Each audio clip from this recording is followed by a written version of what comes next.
Therefore, as soon as he gets really close and ready to attack, he loses grip and things. Now here we have Kennedy getting very close behind Edwards indeed. As I say, at Brands Hatch it requires a great deal of thought and planning.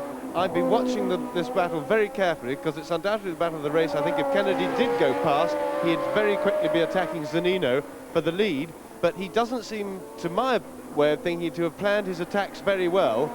He's wobbling a bit there, he's very much on the limit, but I think he's driving a little bit impetuously, too aggressively at the wrong moments, and not doing the long build-up required to get a good overtaking manoeuvre going here. It really requires a whole lot of careful thought. And all the time, these two scrapping each other are slowing themselves up in relation to Riccardo Zannino, the race leader who you see coming out of Druids. There he is, car number 17.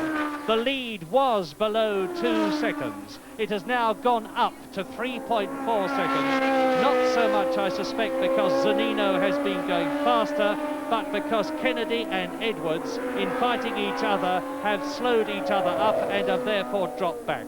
And we have just learned that Emilio Villota is in the pits. The championship leader, the Spaniard, is in the pits. He was in 6th position. It's been notable that he couldn't do anything about the cars in front of him. He's won race, and no, he's not in the pits. There he is. That's Villota, number 3 in the Lotus 78. He's leading the championship with 54 points. He's not going to get any in this race, and that therefore means that David Kennedy, if only he could get past Guy Edwards, and it looks as though he's trying again. There's Zannino into the right-hander at Clearways, followed by Guy Edwards, followed by David Kennedy, and if only Kennedy, number 11 in the black WR6 Wolf, which he's driving for the first time in this race here today. James, is he going to do it?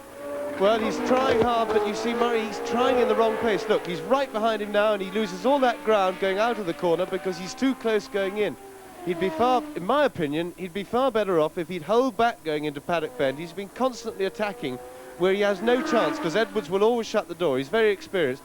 He should hold back into Paddock, get the speed out of the corner by getting a little bit of room for himself into it, getting the power on very early, and overtake Edwards at Druids, which is a much easier place to overtake, where you can even do it on the outside.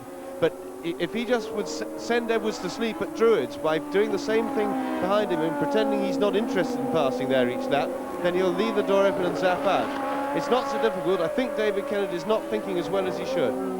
That was Agostini that was momentarily halted in the Marlborough Williams car, as Edwards, number 4, in 2nd place, and Kennedy, number 11, in 3rd.